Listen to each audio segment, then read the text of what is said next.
লাশ কোনো উদ্ধার হয়নি। আইন শৃঙ্খলা পরিস্থিতি অবনতির কারণ হতে পারে। ঢাকা মেট্রোপলিটন পুলিশ অত্যন্ত গুরুত্বের সঙ্গে বিষয়টি খতিয়ে দেখেছে। জনমনে বিভ্রান্তি দূর করতে এবং সঠিক বস্তুনিষ্ঠ তথ্য তুলে ধরতে আজকের এই প্রেস ব্রিফিং। ডিএমপির উত্তরা বিভাগের আওতাধীন তুরাগ থানা এলাকায় এ ধরনের কোনো ধারাবাহিক মৃতদেহ উদ্ধার, হত্যাকাণ্ড কিংবা এ সংক্রান্ত অন্য কোনো ঘটনার সংবাদ পাওয়া যায়নি। একই সঙ্গে এই বিষয়ে তুরাগ থানায় কোনো ব্যক্তি বা প্রতিষ্ঠানের পক্ষ থেকে কোনো অভিযোগ, সাধারণ ডায়েরি বা জিডি বা মামলা দায়ের করা হয়নি। বিষয়টি অনুসন্ধানে প্রচারিত তথ্যের কোনো সত্যতা পাওয়া যায়নি।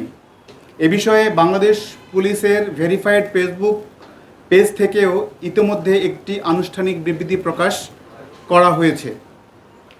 এদিকে মিরপুর ক্রাইম ডিভিশনের আওতাধীন পল্লবী ও রূপনগর থানার ভৌগোলিক সীমানা পর্যালোচনা করে দেখা গেছে, সামাজিক যোগাযোগ মাধ্যমে প্রচারিত তথ্যের সঙ্গে উক্ত দুই থানার কোনো সংশ্লিষ্টতা নেই। এ বিষয়ে পল্লবী বা রূপনগর থানায় কোনো অভিযোগ, তথ্য কিংবা ঘটনার সত্যতা সমর্থনকারী কোনো প্রমাণ পাওয়া যায়নি।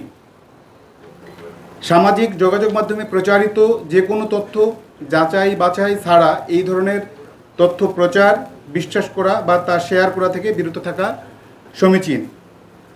কোনো গুজব, বিভ্রান্তিকর বা উস্কানিমূলক তথ্য সমাজে অস্থিরতা সৃষ্টি করতে পারে এবং আইন শৃঙ্খলা পরিস্থিতি অবনতির কারণ হতে পারে।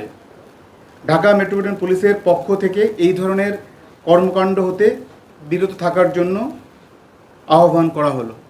ধন্যবাদ। না, এই ধরনের তথ্য হচ্ছে আমরা যতটুকু জেনেছি যে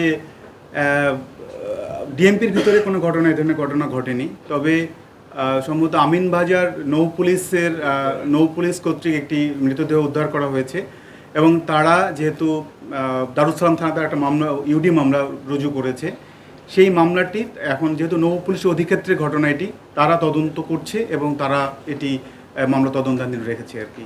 এটুকু আমাদের যতটুকু জেনেছি আর কি।